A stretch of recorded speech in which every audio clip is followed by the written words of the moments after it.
Pense num relógio. Não um relógio como você conhece, por fora. Pense num relógio por dentro, com todas as suas peças, cada detalhe dele. Se alguém dissesse para você que o relógio nunca foi inventado, que ele nunca foi projetado, que o relógio simplesmente apareceu, do nada, você acreditaria? Então, como acreditar que o ser humano, muito mais complexo do que um relógio, pôde ter vindo do nada? Você é um ateu? Você conhece algum ateu? Você conhece alguém que deixou de ser ateu para se tornar um cristão exemplar? Por que muitos cientistas sinceros têm deixado de ser ateus e evolucionistas para tornarem-se fiéis cristãos?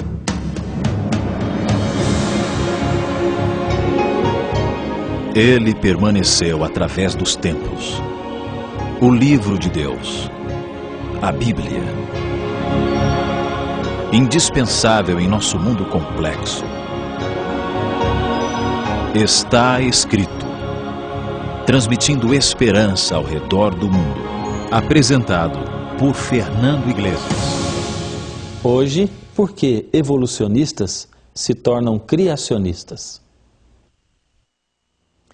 Eu morei durante 3 anos no interior de São Paulo, na cidade de São Carlos. Durante o tempo que eu passei ali, tive contato com muita gente influente da cidade, inclusive pessoas da Universidade Federal de São Carlos. Embora tenha conhecido muitos bons cristãos na época, volta e meia eu me deparava com pessoas que citavam um que nem morava mais lá.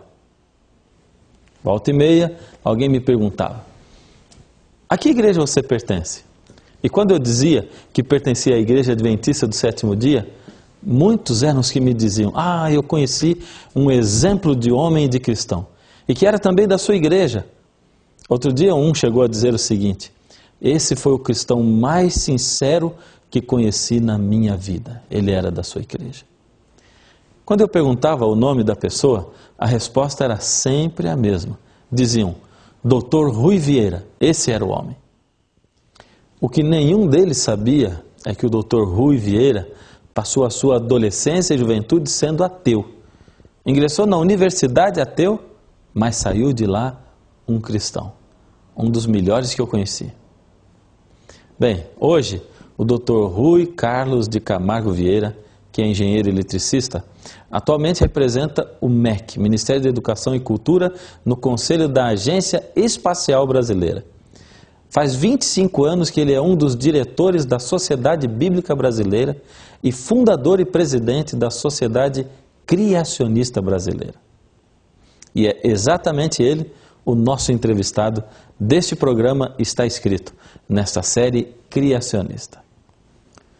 Dr. Rui, bem-vindo ao programa Está Escrito. E a primeira pergunta que nós temos, ela é assim muito particular da sua vida.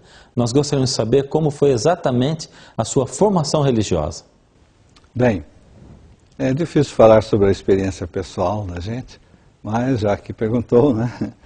Na realidade, como praticamente talvez a grande maioria das pessoas nesse país, embora tendo filiação familiar ligada a uma corrente religiosa cristã, seja católica, seja evangélica de uma maneira geral, a educação secular, ela deixa Deus de lado. É uma educação realmente, se não for ateísta, é agnóstica. E isso influi na formação da pessoa. Eu digo formação, mas na realidade até eu diria uma má formação da pessoa, porque não é levado em conta normalmente nos bancos escolares usuais, pelo menos das escolas públicas, a necessidade de uma componente espiritual também na vida do ser humano. Muito bem, então, devido a esta minha formação secular, seja no primeiro grau, no segundo grau, na época era o grupo escolar, então o ginásio e depois o curso colegial, e ainda na universidade, realmente tudo era orientado no sentido de considerar como uma verdade absoluta a posição agnóstica ou até ateísta. E eu fui criado dessa forma E, evidentemente, então, eu era um ateu, na realidade. Certo. E, doutor Rui, houve assim algum acontecimento especial, alguma coisa que me marcou, foi realmente marcante nessa sua experiência de saída do ateísmo para o cristianismo e do evolucionismo para o criacionismo? Realmente foi, eu diria, uma mudança radical na minha vida aceitar esta posição. E houve vários outros incidentes interessantes em minha vida, que o tempo é curto aqui para explicar, para expor, que tem a ver com a providência de Deus fazendo chegar às minhas mãos, por exemplo, um livro de Sir Isaac Newton, o grande e famoso cientista, talvez o maior cientista de todas as épocas. Não vou nem descrever um pouco o perfil aqui de Newton, todos conhecem. Um livro que ele escreveu com o título de Observações sobre as Profecias de Daniel e o Apocalipse. Isso então fortaleceu muito a minha fé, porque eu tinha ao meu lado um grande cientista. Maravilhoso, doutor Rui.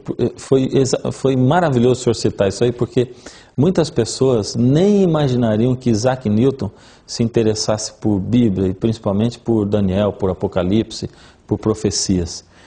Por tudo isso que o senhor falou, que o senhor mencionou aí, a gente vê, tem como ter uma visão hoje de que é possível ser cientista e ser cristão também, ser criacionista? Sem dúvida. O exemplo de Isaac Newton é frisante, no caso.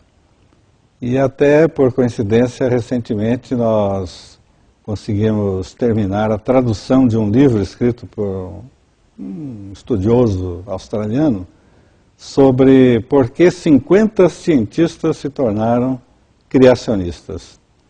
E 50 cientistas da época moderna. É bastante interessante ver como há verdadeira harmonização entre ciência e religião.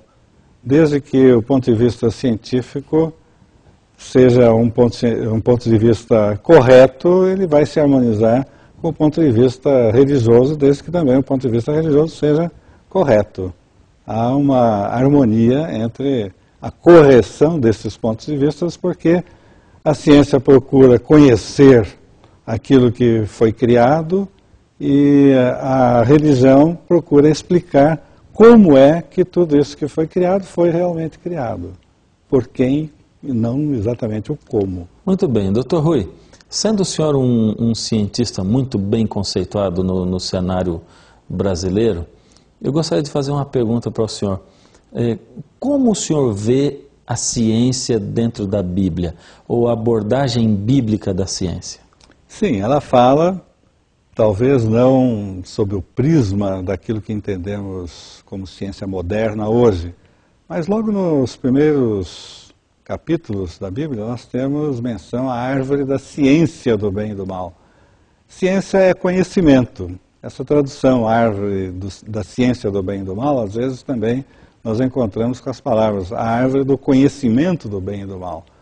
Então, a ciência como um conhecimento, ela faz parte do contexto bíblico, não só nesse episódio inicial, mas também em vários outros episódios, onde aparece a sabedoria científica de servos de Deus que construíram o tabernáculo no deserto, o templo depois em Jerusalém, nos templos de Salomão, e até, eu diria, uma sabedoria aplicada, porque quando há a fundição de utensílios utilizados no templo, isso era uma alta tecnologia.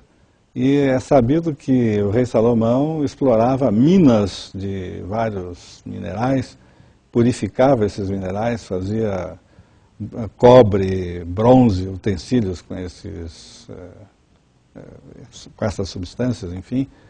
E então a Bíblia sempre fala sobre o conhecimento e a aplicação do conhecimento, até tecnológico, eu diria. É isso mesmo. A Bíblia contém revelações científicas fantásticas. Ela contém essas declarações desde quando foi escrita. E o grande problema continua sendo que as pessoas não estudam a Bíblia e não dão crédito à ciência dela. Se acreditassem no que a Bíblia diz, veriam que ela revelou muitas descobertas da ciência antes delas acontecerem. Quer ver? Vou citar apenas alguns exemplos. Na antiguidade, os egípcios acreditavam que a Terra estava apoiada sobre 5 colunas. Os gregos criam que Atlas carregava o mundo nas costas.